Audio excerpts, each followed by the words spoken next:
Bonjour à tous, vous faites du bien de choisir la radio qui mouille le maillot chaque mardi entre 11h et 12h pour remettre à jour vos infos avec l'équipe d'Afrique. Il est essentiellement question de la phase allée du dernier tour qualificatif du CHAN 2024 de football. Le Togo compromet sa chance, la Côte d'Ivoire se rapproche du but. Le tenant du titre, le Sénégal, doit terminer le boulot à domicile. Que se passe-t-il exactement au Cameroun entre la Fédération de football et les clubs quant à la subvention de l'État? Notre confrère Guy Atome sera en direct pour apporter des éclaircies. Enfin, la fumée blanche est sortie. La Fédération ivoirienne de rugby a tenu son assemblée générale élective. Lucas Coré, élu aux dépens du président sortant Edvis Tano. La CAF a pris d'importantes décisions lors de sa récente réunion en marge de la soirée des CAF Awards au Maroc. Bernard Ajavon reviendra sur les points clés. Équipe d'Afrique de ce mardi, mise en onde. Olivier Koudjo, OK réalisation et l'homme à devant derrière la caméra. Notre stagiaire Espoir Simfele, moi c'est Romo Yetor avec l'ensemble de l'équipe. C'est parti.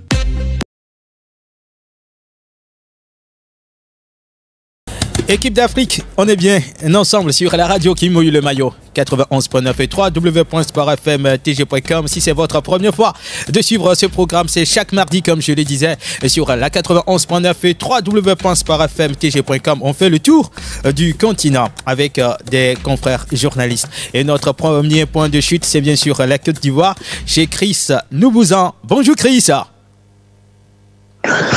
Bonjour Roméo, bonjour à toute la population loméenne et togolaise. Nous sommes très heureux de vous avoir ce mardi dans ce nouveau numéro de l'équipe d'Afrique, Chris Noubouzan. Oui, le plaisir est partagé. Le mardi dernier, j'étais pas là. Mais là, aujourd'hui, tout va bien. La circulation est beaucoup plus fluide à Abidjan, même si par endroits, c'est très, très compliqué pour se déplacer. Oui, ça me dit quelque chose. Lors de la dernière CAN, on a trop souffert de l'embouteillage au niveau de la Côte d'Ivoire. C'est ça aussi la ville. Là, c'est encore plus, parce que nous sommes dans les périodes de fête. De fête, voilà. Et ça bouge dans tous les sens. Et les embouteillages sont monstrueux ici à Abidjan. Mais ça ne nous empêche pas de parler justement des éliminatoires du CHAN 2024 de football qui se joue en 2025, bien sûr. Premier tour de la dernière phase, si vous voulez, du deuxième tour et qualificatif. La Côte d'Ivoire a reçu à domicile le Burkina Faso. Le score, vous le savez, 2-0. Alors, quel commentaire ou analyse faites-vous de cette rencontre, Chris?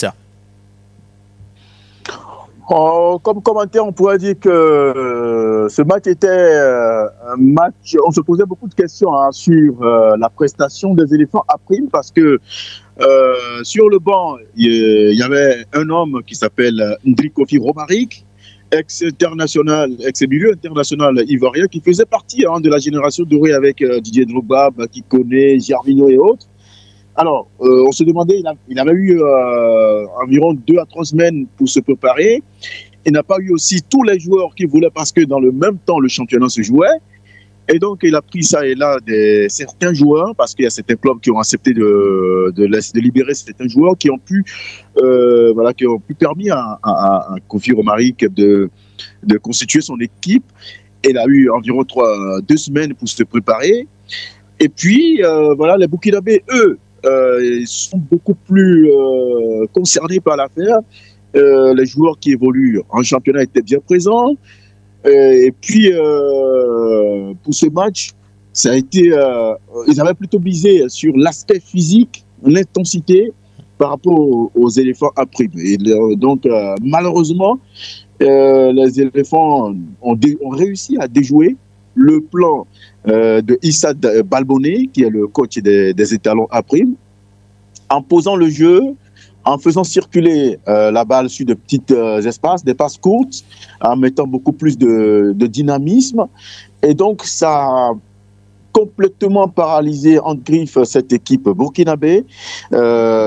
C'est comme quelqu'un qui vient vers vous avec la force et que vous refusez de la confrontation par la force. Et du coup, ça a tourné en faveur des Ivoiriens qui ont réussi à marquer très tôt dans le match. Déjà à la 11e minute, l'ouverture du score, grâce à Oumar Konaté qui a réussi un doublé. Oumar Konaté qui est l'attaquant de Sol FC. Et donc, c'est une équipe ivoirienne qui a montré de très belles choses. Contrairement au Burkinabé, même les confrères burkinabés qui étaient avec nous ont du mal à croire à la prestation de leur Pachidien parce qu'ils ne reconnaissaient pas du tout les étalons A', parce que selon eux, l'entraîneur n'a pas réussi à voilà, marquer de serait-ce qu'un but en terre ivoirienne. Alors, Chris, si vous le permettez, on va donner la parole aux acteurs, aux deux sélectionneurs. Nous commençons avec Ndri Kofi Romaric de la Côte d'Ivoire. Pour lui, les éléphants ou soit les éléphants locaux, puisque ce sont les joueurs de l'équipe A', ont affronté un adversaire qu'ils ne connaissent pas réellement. On l'écoute. On n'a pas beaucoup d'images sur le Burkinabé, mais on s'est imaginé que dans l'impact, ils seront très forts. Dans les coups de pied arrêtés, ils seront très forts. Donc, il fallait qu'on essaie de bien gérer ça tout le match. Après, on savait aussi qu'ils avaient des joueurs costauds. Donc, il fallait juste la vitesse. Donc, je pense que Ouma a bien profité. Et voilà un peu l'analyse du match. Je pense déjà qu'au retour, ce sera un match différent parce qu'ils vont plus ouvrir le jeu. Donc, on aura forcément des possibilités de contre. Les 20 dernières minutes, je pense qu'à 2-0, tu es toujours entre attaquer et bien défendre. Même si je pense qu'on avait la possibilité du troisième but. Et comme j'ai dit aux joueurs que c'est pas grave parce que si on devait signer avant le match, qu'on allait gagner 2-0, je pense que tout le monde allait signer. Donc c'est déjà un point positif de gagner à domicile.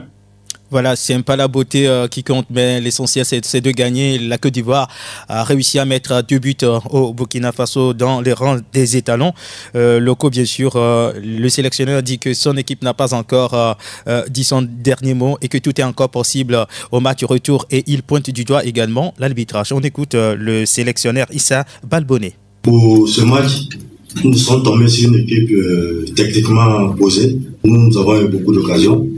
L'adversaire qui a profité des occasions offertes par nous-mêmes. Je pense que c'est le football. Il faut savoir réagir quand on est ce soir. Et je pense que la Côte d'Ivoire aujourd'hui a pris une avance. Mais nous allons préparer pour retrouver cette avance-là à Bamako. Je pense que l'arbitre de ce soir n'est pas courtois, surtout l'assistant. Traiter une équipe de voleurs, je pense que c'est pas bien. Voilà, il a passé tout le temps nous insulter sur le banc. Donc il fallait qu'on réagisse. Voilà, je pense qu'il n'est pas courtois. Issa Balbonné, le sélectionneur des étalons locaux, qui n'était pas d'accord avec les propos de l'arbitre de touche. Alors, Chris Noubouzan, quand on revient sur les déclarations des deux sélectionneurs, c'est vrai, la Côte d'Ivoire a gagné 2-0. Est-ce que c'est rassurant? C'est fait, la Côte d'Ivoire peut assurer sa qualification au match retour? Mais on peut dire que les éléphants ont pris une sérieuse option sur la qualification avant le match retour ce samedi à Bamako. Ouais. Mais ça va être une autre paire de manches, parce que dans l'ensemble, les Burkinabés ont montré quand même de très très bonnes choses. On sent que voilà, ils étaient crispés, ils étaient mis beaucoup de pression. Et puis les entraîneurs également qui devaient appeler les joueurs à beaucoup plus de sérénité, à beaucoup plus de calme. Eux aussi, ils ont envenimé encore plus la situation en protestant énormément. Il y a eu à chaque coup de sifflet pratiquement de l'arbitre de la rencontre, le Béninois, il est tout le temps sur ses nerfs avec ses adjoints, et donc ça n'a pas facilité la tâche à ce niveau-là. Je pense que s'il retrouve la sérénité, s'il retrouve le calme, et que voilà, il prépare bien cette manche retour, ça va être un match très très disputé, et ça pourrait se jouer sur des détails, ce match retour. Attention. Voilà, Chris, nous vous en notre confrère. Oui, vous êtes là, Chris, allez-y. On l'a perdu, je pense. On l'a perdu. Il intervient. Voilà, Chris, vous êtes là, je pense. Oui, je suis là. Oui, allez-y. Alors, comme je le disais, avec un garçon comme Oumar Konaté qui a réussi un doublé au match aller, il va falloir faire très attention côté burkinabé, parce que si cette équipe ivoirienne réussit encore à marquer un but très tôt dans le match, ça pourrait donc anéantir tout espoir de cette formation, même si voilà, nous tous on espère voir un match intéressant, un match où il y a moins de passion, et plus de spectacle, et voilà, plus de spectacle, parce que l'environnement est tout autre. du côté de Bamako, voilà, avec tout ce qu'on sait de la situation politique de la sous-région. On espère que tout ça là sera derrière et puis on laissera les acteurs s'exprimer librement. On sait que le football ou le sport est fair play, donc on ne va pas transporter ce qui se passe en milieu politique dans le milieu sportif. Je pense que les acteurs ont compris ce message. Alors, on va quitter le foot pour le rugby. On le disait il y a quelques semaines, il y a une crise au niveau de la Fédération ivoirienne de rugby. Heureusement, le samedi dernier, je pense que les acteurs ont compris qu'il faut aller de l'avant et oublier ces petits problèmes et la Fédération a pu tenir son assemblée générale élective. Enfin, la Fédération ivoirienne de rugby a un nouveau président après 2 assemblées générales électives soldées par une parité de voix.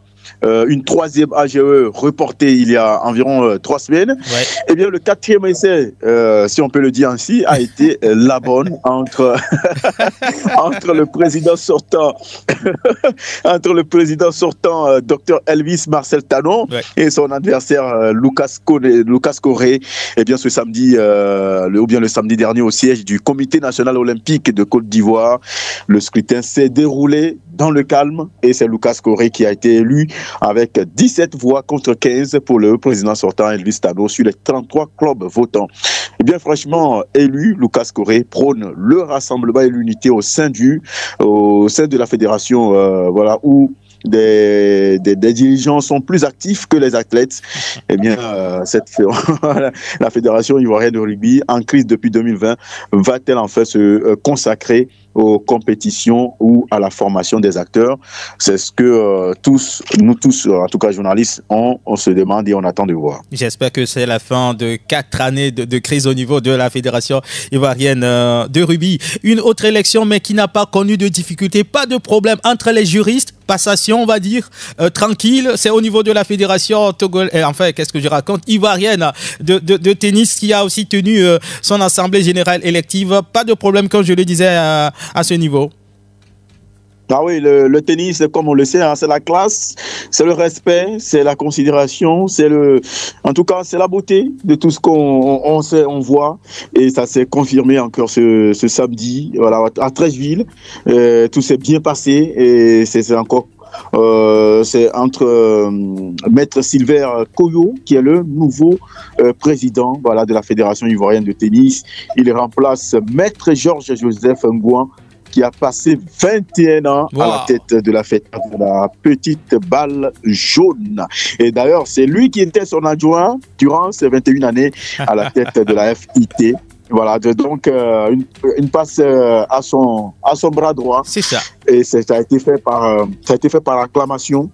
Et voilà, de façon familiale, entre griffes, ça s'est soldé, cette AGE, au sein de cette fédération, la Fédération ivoirienne du tennis. Ça s'est très très bien passé. Et qu'est-ce qu'il promet, Silver Koyo? Il promet donc beaucoup plus de financement, beaucoup plus de compétition aux acteurs dans les années à venir. Merci beaucoup, Chris Noubouzan. On te souhaite une excellente fête de Noël. On se retrouve, j'allais dire, le mardi prochain avec d'autres infos. Merci et bonne fête à tous. Allô, bien. Allez, à très bientôt à Abidjan, Côte d'Ivoire. Chers auditeurs, restez avec nous. Dans un court instant, nous allons mettre le cap sur Dakar. L'esprit du sport chaque mardi entre 11h et 12h sur la radio qui mouille le maillot. L'équipe d'Afrique, prenez alors rendez-vous avec nous si c'est votre première fois de suivre ce magazine qui traite de l'actualité africaine. Nous sommes à Dakar, au Sénégal, chez Boris Adakano. Bonjour Boris. Bonjour Roméo, bonjour à Tolomé. Dakar s'est bien réveillé sans nul doute. Bah oui, Dakar s'est très bien réveillé et comme d'habitude, quand il y a la fête, Dakar devient tout simplement une ville déserte. Tout le monde part dans les régions, donc actuellement c'est beaucoup plus calme. Donc, contrairement à Abidjan. Ouais, c'est ça. Contrairement à Abidjan, ici, tout le monde préfère rallier la région et voilà, profiter en famille. Donc pour le moment, en tout cas, c'est très calme ici. Hein. Allez, il faut en profiter avant le retour. Bien sûr. Ah ouais, c'est ça. Nous sommes toujours dans les éliminatoires du CHAN 2024 de football. La compétition a lieu en 2025, certes. Le tenant du titre, le Sénégal, lors de ce match aller du dernier tour qualificatif, a été tenu en échec au Libéria, 1 but partout. Est-ce que c'est un score, un résultat positif pour le tenant du titre, Boris?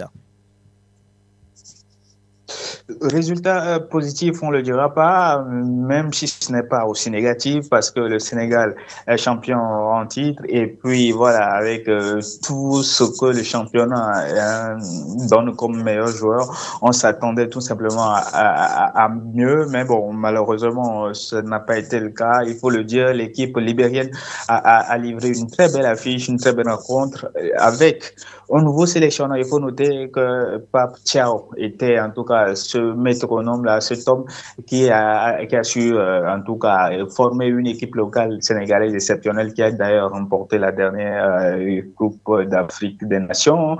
Et donc aujourd'hui, c'était la première pour Souleymane Diallo à la tête de l'équipe A' du Sénégal et ce n'a pas été. On a tout de suite constaté beaucoup de lacunes tactiques. On a constaté, voilà, cette équipe n'était pas vraiment en jambes. Cette équipe a galéré surtout lors de la première partie et en toute fin de partie. Entre-temps, à la 78e minute, Seydina Mandio Mbaye a réussi à ouvrir le score à Monrovia pour les Sénégalais. On se disait enfin ouf, le Sénégal va tout simplement dérouler, essayer de tenir le score jusqu'à la fin du temps réglementaire, mais en tout cas cet avantage était de courte durée puisqu'à la 84e minute le Libérien Bility plutôt a égalisé après avoir récupéré tranquillement un centre au second poteau et le Sénégal a failli perdre dans les dernières minutes. Il a fallu énormément de chance pour que le Sénégal s'en tire avec ce résultat nul. D'un but partout, le coach Souleymane Diallo l'a dit après la rencontre, voilà, c'était sa première. Et donc, le Libéria, c'est une équipe là qui est très rodée sur le continent africain. La plupart de ces joueurs quand même jouent sur le continent, ils se connaissent très bien et c'est une équipe qui a toujours livré en tout cas une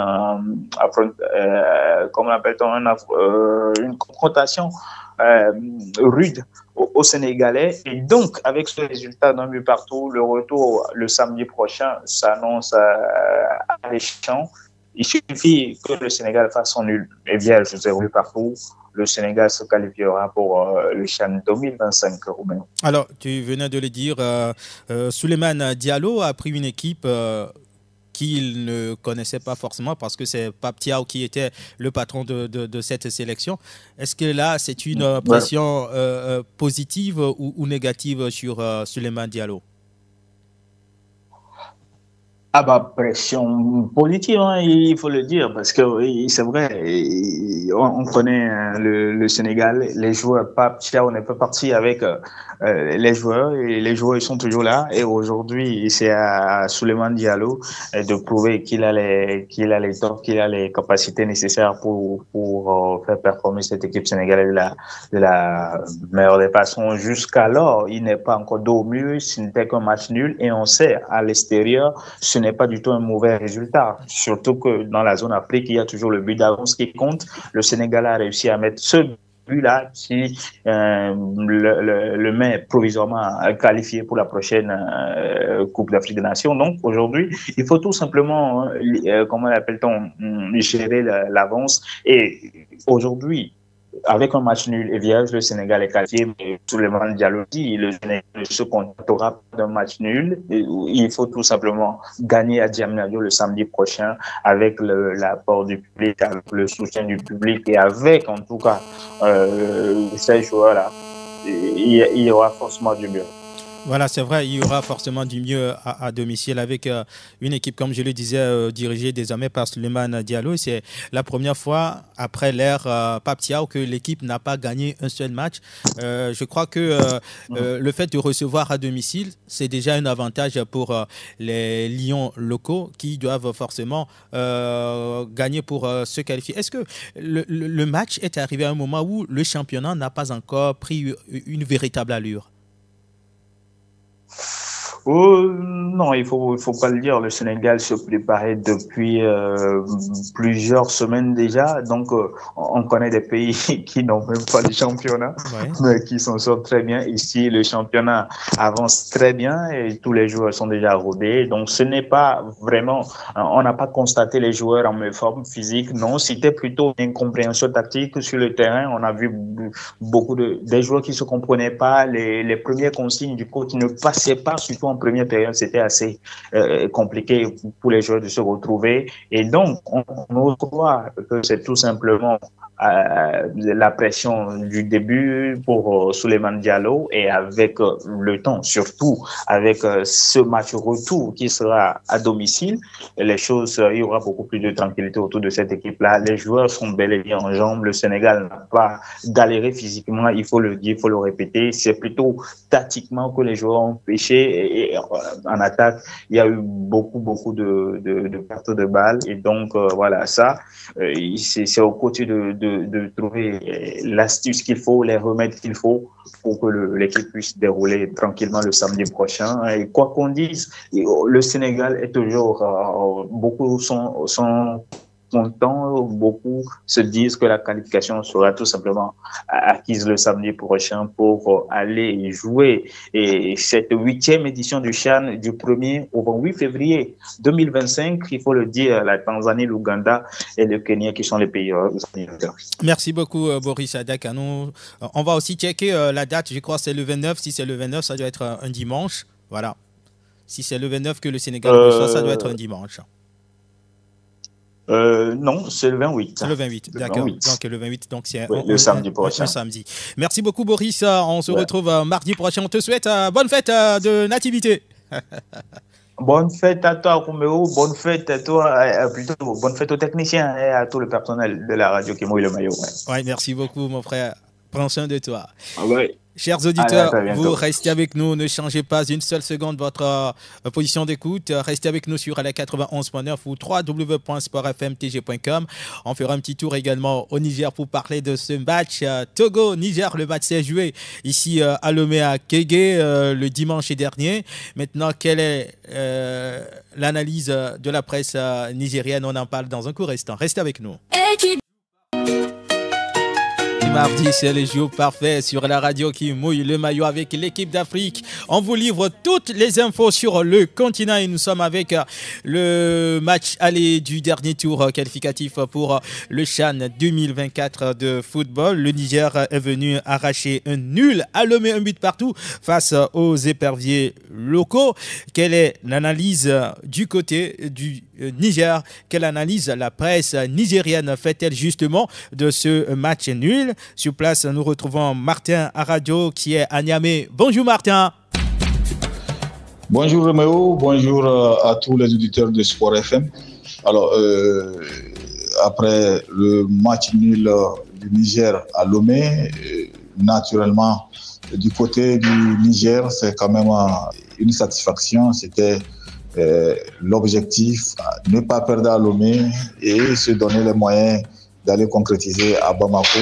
Et la première étape a été faite. Ici, la presse salue unanimement ce résultat qui est positif pour le Niger et qui met en difficulté le Togo, contrairement au-delà aussi. Il y a quand même des analyses qui se font ça et là sur la façon dont l'équipe nationale a joué et son évolution tactique sur le terrain. C'est peut-être à ce niveau qu'il y a quand même un peu de réaction. D'aucuns pensent qu'il va falloir améliorer pour aller chercher la qualification à Bamako. Il faut remédier au choix de certains joueurs concernant le 11 entrant. C'est globalement en fait ce qui alimente les débats en ce moment. Mais le résultat en lui-même, aujourd'hui, est bien salué de façon unanime ici dans la presse et au sein de l'opinion. On espère que le match retour à Bamako va permettre au MENA national de mieux évoluer, de mieux se défendre, parce qu'au finish, l'objectif, c'est de se qualifier. On peut bien jouer et ne pas se qualifier, comme on peut mal jouer et se qualifier. Mais pour le moment, ici, on pense quand même que c'est un match à aller réussi. Il faut maintenant penser au match retour.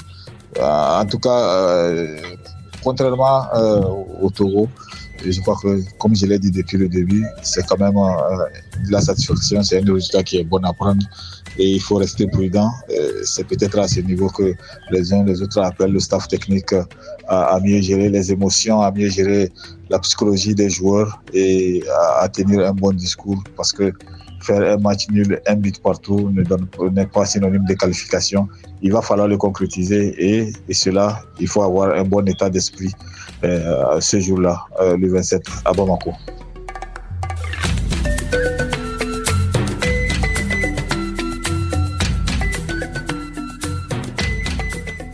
Équipe d'Afrique, esprit du sport. On se branche, on n'en rate jamais. Avec Roméo, on est d'accord. Le mardi, c'est le jour parfait. Oh, oh, oh, oh, oh, oh, oh, oh, oh. Équipe d'Afrique est au Cameroun chez les Lions indomptables. Guy Atom, bonjour. Bonjour Roméo et toi, bonjour à toute ton équipe et bonjour à toute l'équipe d'Afrique Sport. Ravi de se retrouver encore ce mardi, Guy. Ouais, le plaisir est partagé. C'est toujours un plaisir pour moi de revenir sur les ondes de ta radio, de ton émission. Merci beaucoup. Alors, nous sommes toujours dans les éliminatoires du CHAN, le premier match du dernier tour qualificatif. Le Cameroun s'est déplacé en Côte d'Ivoire, pas pour jouer contre les éléphants, mais pour jouer contre la République centrafricaine. À l'arrivée, le Cameroun s'est imposé un but à 0. Alors, que dites-vous de ce score, de ce résultat des Lions indomptables ? Ouais, bon, on dirait que l'essentiel est sauf. Hein. C'est une courte victoire, mais c'est une victoire quand même. Ouais. Le déplacement n'a pas été facile en Côte d'Ivoire. Vous savez, les garçons ont mis du temps sans jouer. Donc, ils étaient pour la plupart pratiquement à 8 mois sans compétition dans les jambes. Donc, on ne savait pas dans quelles conditions physiques ils allaient se présenter pour ce match. En plus, on avait en face une équipe de la République centrafricaine qui mettait beaucoup d'impact physique dans le jeu, ce qui empêchait aux enfants de s'impliquer ou de développer leur football. Mais le lion indomptable restant un lion indomptable, nous avons su dompter les fauves de Lubangui Chari. Donc voilà, c'est pour nous une satisfaction. Bien que courte la victoire, mais on est tout de même satisfait parce que c'est une victoire qu'on prend déjà à l'extérieur. C'est pas facile. Dans un terrain qui nous est très souvent hostile, mes amis ivoiriens vont me pardonner, c'est la belle famille, mais ils savent que ce n'est toujours pas cordial entre la Côte d'Ivoire et le Cameroun. Donc, ouais. Aller nous imposer en Côte d'Ivoire face à la République centrafricaine, c'est salutaire. On va tirer un coup de chapeau à Simplisso, on va tirer un coup de chapeau à tous les gamins, à Loïs Fouda, le buteur, et à toute l'équipe qui a su puiser dans ses réserves et tout montrer ce qu'elle vaut. Bon, on attend le match de retour. Voilà, est-ce qu'on a perdu Guy ? Guy, vous êtes là ? Oui, vous êtes là. Oui. Voilà, pour le match retour, qu'est-ce qui se dit concrètement ? Que dit la presse camerounaise à propos de ce match retour ? Non, nous sommes tous unanimes que ce sera expéditif. Nous avons d'abord l'avantage du public. Nous jouons chez nous. Le Cameroun est très difficilement jouable à domicile. Donc voilà, avec tout le respect qu'on a pour nos frères centrafricains, ils ne sont pas une foudre de guerre. On l'a encore vu le week-end dernier. Donc, la presse est unanime, la presse est confiante, la presse est sûre d'elle et on est sûr de nos garçons. On sait qu'il y aura une victoire dimanche prochain. Bon, maintenant, il faut toujours rester prudent. On n'est jamais loin d'une surprise parce qu'un but et la Centrafrique revient dans la partie. C'est ça. Les pendules sont remises à l'heure. Donc, il ne faut pas vendre la peau de l'ours avant de l'avoir tué. Mais en tant que bon patriote, on espère que le Cameroun, comme en Côte d'Ivoire, va pouvoir prendre le dessus et garder ses cages inviolées. Alors, on parlait justement du sélectionneur Simplice Sow. Il a déjà commencé par faire des réajustements en convoquant Angèle Yondo, la pépite des brasseries du Cameroun. Oui, ce n'est une surprise pour personne. En plus que Yondo venait d'être convoqué avec les U17, oui, qui sont également entrés en stage pour préparer le tournoi zonal de l'UNIFAC. Mais au regard de son talent, au regard de sa qualité intrinsèque de buteur, de sa qualité de tueur devant les goals, il a été presque opportun de le sélectionner avec les Lions A'. Il a déjà rejoint le reste du groupe qui est arrivé hier au Cameroun. Donc, ce n'est une surprise pour personne et je pense plutôt que c'est un atout. C'est un atout pour lui aussi, pour les Lions indomptables. Donc, il a l'opportunité, au-delà des tournois locaux auxquels il participe, dans lesquels il brille, il a l'opportunité aujourd'hui de briller sur la scène internationale. C'est vrai qu'il avait eu l'opportunité avec la CAN U17, ça ne s'est pas bien passé, mais là, on est un cran au-dessus et je pense qu'il a les qualités nécessaires, il a le mental nécessaire pour montrer de quoi il est capable. Et ici au Cameroun, ça se dit qu'il est véritablement le futur Samuel Eto'o. Depuis très longtemps, on a rarement vu un gamin avec sa qualité technique et sa qualité de buteur. On a eu des pépites énormément sorties de l'école des brasseries, Ignatius Ganago, mais rarement on a vu un gamin avec ce sens aiguisé du but-là. Il peut marquer dans toutes les positions et désormais il a appris à marquer de la tête, ce qu'il ne faisait pas beaucoup. Donc voilà, aujourd'hui il se positionne effectivement comme la future vedette en poste du numéro 9 au Cameroun et je pense qu'il a les qualités, il a le mental pour y arriver. Ces carrières-là qui lui sourient. Voilà, bonne chance à Angèle Yondo, convoité par des clubs UP en France. On lui souhaite bonne chance. Alors, qu'est-ce qui se passe sur le continent avec la subvention de l'État allouée au club, Guy? Alors, cette histoire, il faut d'abord remonter par les fondements. Vous savez, au Cameroun, la fédération n'étant pas complètement autonome comme dans d'autres pays, a besoin de subventions étatiques pour mieux organiser le championnat. Donc, depuis quelques temps, l'État met à la disposition de la FECAFOOT la rondelle somme de 560 millions de francs CFA pour l'organisation des championnats sur une période de 2 ans. En plus de ce que les sponsors de la fédération donnent, c'est cet argent-là qui permet de subventionner les clubs et de l'organiser les parties logistiques et matérielles du championnat. Alors, il se fait que depuis le 11 décembre 2021, date d'accession de Samuel Eto'o à la présidence de la FECAFOOT, beaucoup de choses ont changé. Déjà, il a annoncé une augmentation des primes de la subvention allouée au club. Alors, on était à environ 11 millions de francs CFA, il est passé à 48, donc pratiquement le triple. Un peu plus du triple de ce qui était remis au Lyon. Mais le problème, c'est que cette subvention-là, promise par la FECAFOOT, est restée dans les discours. Dans la réalité, parce que j'ai causé avec plusieurs présidents de clubs, depuis 2021, aucun club n'a reçu cette subvention dans la totalité. Les 48 millions promis, aucun club ne les a reçus dans la totalité. Ceux, pour les plus chanceux d'entre eux, ont reçu au bas mot 22-23 millions. Et puis c'est tout. Alors, qu'est-ce qui se passe? C'est que la FECAFOOT demande au club à chaque fois de présenter des justificatifs pour recevoir la subvention, puisqu'elle est échelonnée sur des tranches. Guy, vous êtes là, je pense. Dès que la FECAFOOT... Oui, je suis là, vous ne m'entendez pas? Oui, allez-y, continuez. Allô? Oui, allez-y, continuez, voilà. Guy. Alors, chaque fois que la FECAFOOT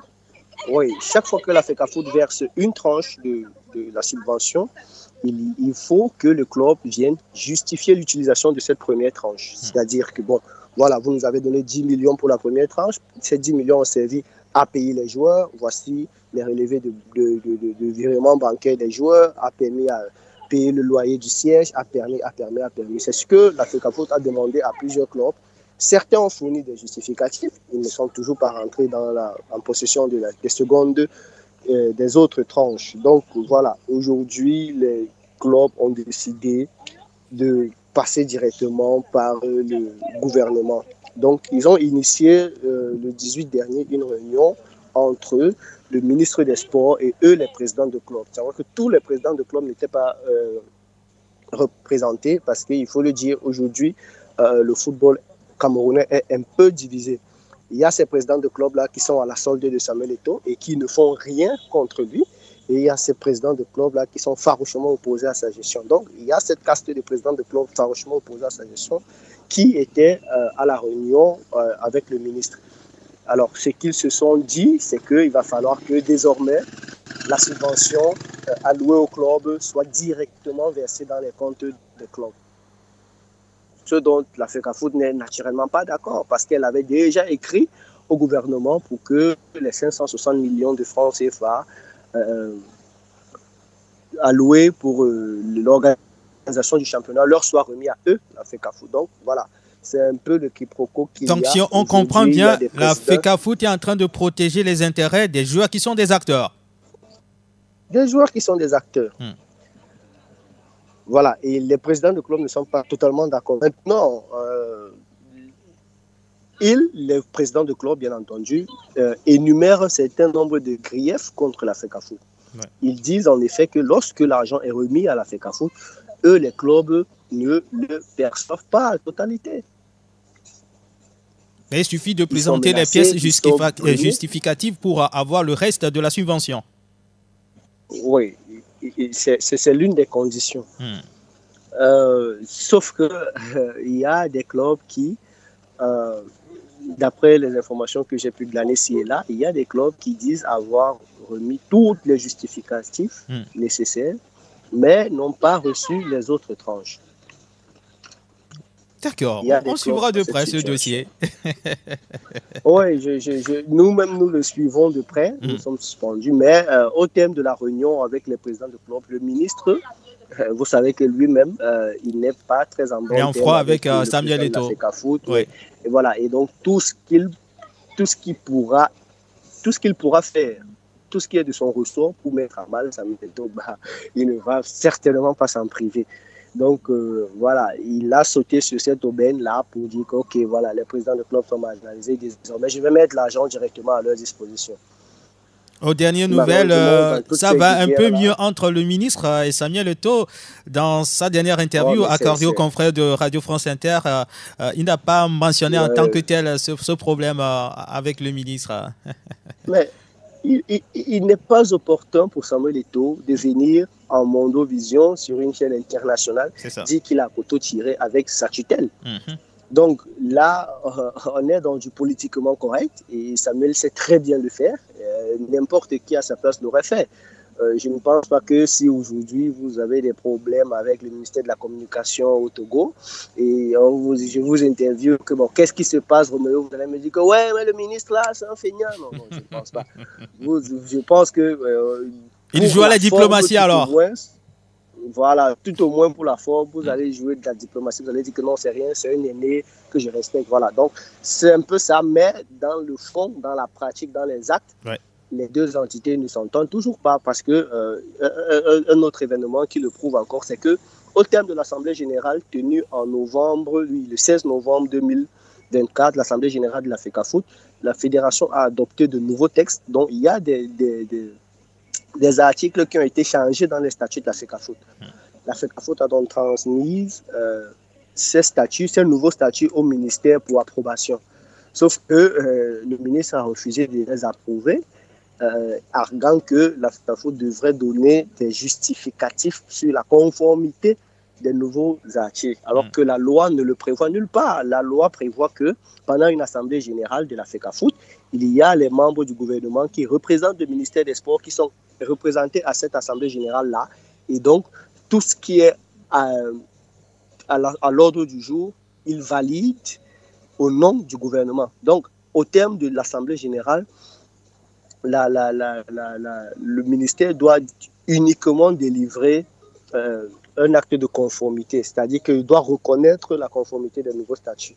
Il n'est mentionné nulle part dans la loi que le ministère doit contrôler la conformité et questionner le pourquoi du changement des statuts. Ce n'est mentionné nulle part, mais sauf que le ministre, lui, l'a fait.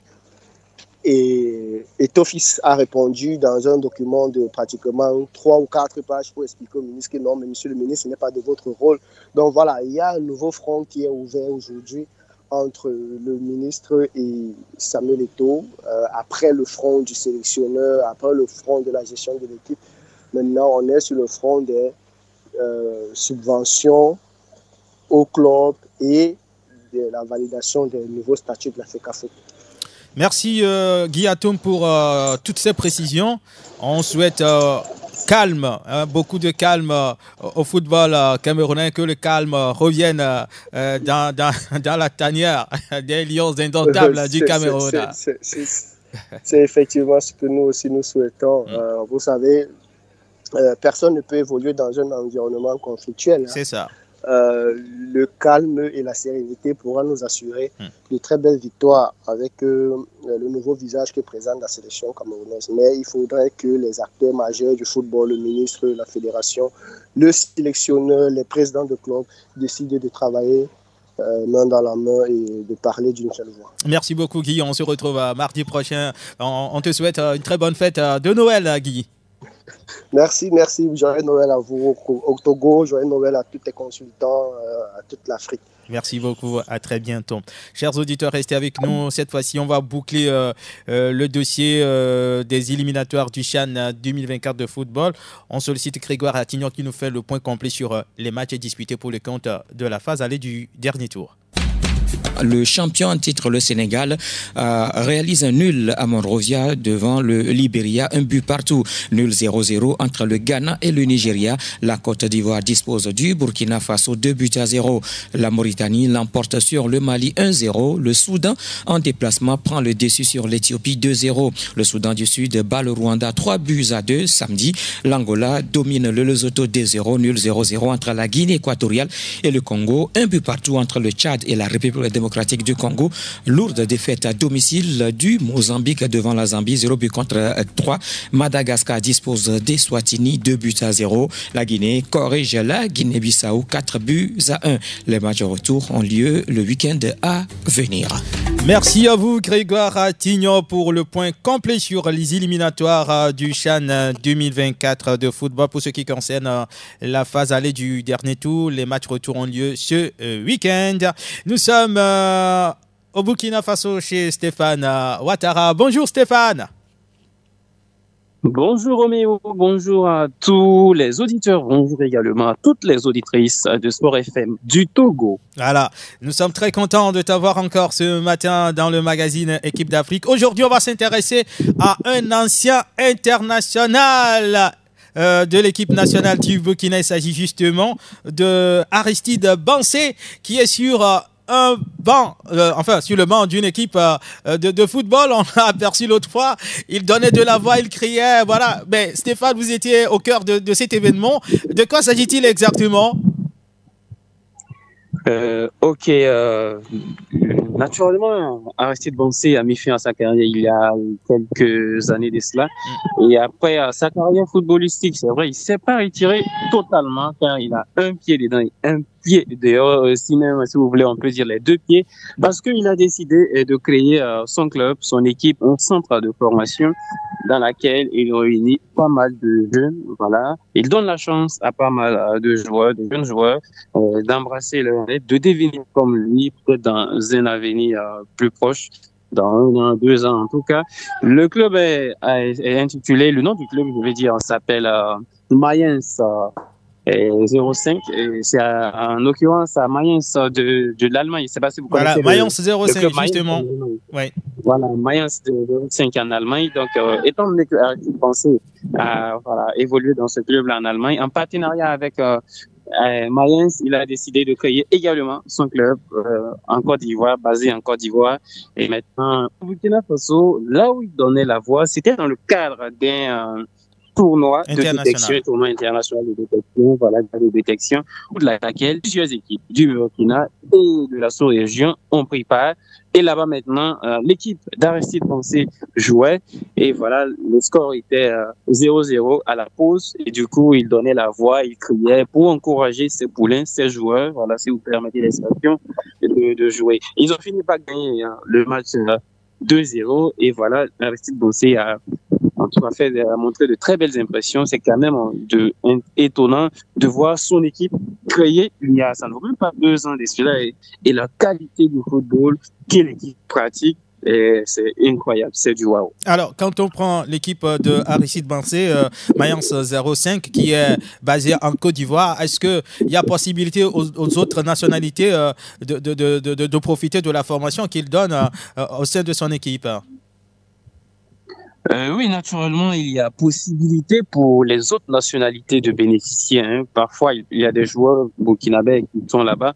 C'est vrai que le centre étant en Côte d'Ivoire, c'est toute la probabilité qu'il y ait beaucoup de joueurs ivoiriens élevés naturellement. Je pense que c'est de façon stratégique que c'est installé là-bas. Vous savez, en Côte d'Ivoire, là-bas, c'est beaucoup plus facile d'avoir accès à certains matériels aussi. Et puis, l'environnement aussi est un peu plus favorable. Quand on essaie de voir aussi la température, ils ont un climat tropical et un climat équatorial, si je ne dis pas de bêtises. Donc, du coup, ça fait que c'est un peu ambiant et c'est beaucoup plus facile de mettre un projet là-bas, surtout dans le sport pour les joueurs. En tout cas, la nature, en tout cas, aussi favorable. Donc, je pense que c'est de façon stratégique quand même qu'il s'est installé là-bas. N'empêche, il y a aussi dans le centre des joueurs burkinabés, de nationalité burkinabé, des Ivoiriens, et aussi d'autres joueurs d'autres nationalités dont on ignore, qui font partie du projet d'Aristide Bansé, bien qu'il soit basé en Côte d'Ivoire. Alors, quelle est actuellement la relation entre Aristide Bansé et les sélections locales? Je parle bien sûr du Burkina. Il était, sinon il est toujours chargé de détection des binationaux, voilà. Et récemment, il y a eu même des échanges avec Alban Lafont, voilà, et le portier franco-burkinabé du FC Nantes. En tout cas, le Burkina Faso lui fait la cour naturellement afin qu'il vienne aussi à aider l'équipe au niveau des gardiens de but. C'est vrai que les chances sont minces, mais en tout cas, il a été voir le joueur en France, où ils ont échangé, voilà, ainsi de suite. Donc, je ne sais pas, puisque actuellement, c'est une nouvelle équipe qui est là, et je ne sais pas si il travaille toujours avec cette équipe parce qu'il n'y a pas encore eu de communication sur ça. Sinon, il était le chargé des binationaux, le chargé de rencontrer les binationaux et les convaincre, voilà. D'accord, merci beaucoup. Merci Stéphane Ouattara, on se retrouve mardi prochain, tout en te souhaitant une très bonne fête de Noël, Stéphane. Merci beaucoup et excellente fête de fin d'année à tous les auditeurs et bien évidemment à toutes les auditrices de Sport FM du Togo. Merci. Et aussi particulièrement à vous. Merci, à bientôt.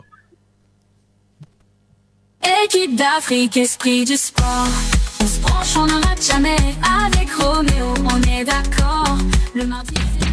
C'est avec plaisir que nous retrouvons notre point focal en Afrique du Nord. Bernard Ajavon, vous êtes au Caire, en Égypte. Avec vous, on fait le point sur l'actualité de cette partie du continent, en commençant par la Ligue des Champions disputée par les clubs d'Afrique du Nord. La 3e journée de la Ligue des Champions CAF s'est déroulée le week-end passé.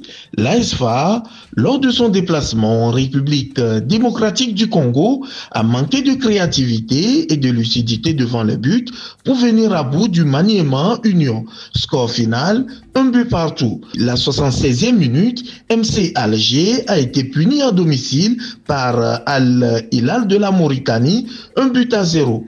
ES Tunis est venu à bout du Pyramide FC d'Égypte, 2 buts à 0 lors d'un match électrique entre les clubs géants de l'Afrique du Nord. Raja de Casablanca a été battu 1 but à 0 par Mamelodi d'Afrique du Sud. Pour finir, Al Ali a été sans pitié face à CR Belouizdad, 6 buts à 1. Ce derby du Nord a été un théâtre de buts et de démonstrations de force. Il faut noter que la 4e journée de cette compétition est prévue pour le 3 janvier 2025. Qu'en est-il de la Coupe CAF, Bernard ? La Coupe CAF était aussi à sa 3e journée le week-end passé. En Afrique du Nord, le derby égyptien entre Zamalek et Al-Masri a tenu toutes ses promesses avec des rebondissements. Au sifflet final, Zamalek épingle son adversaire du jour sur le score de 1-0.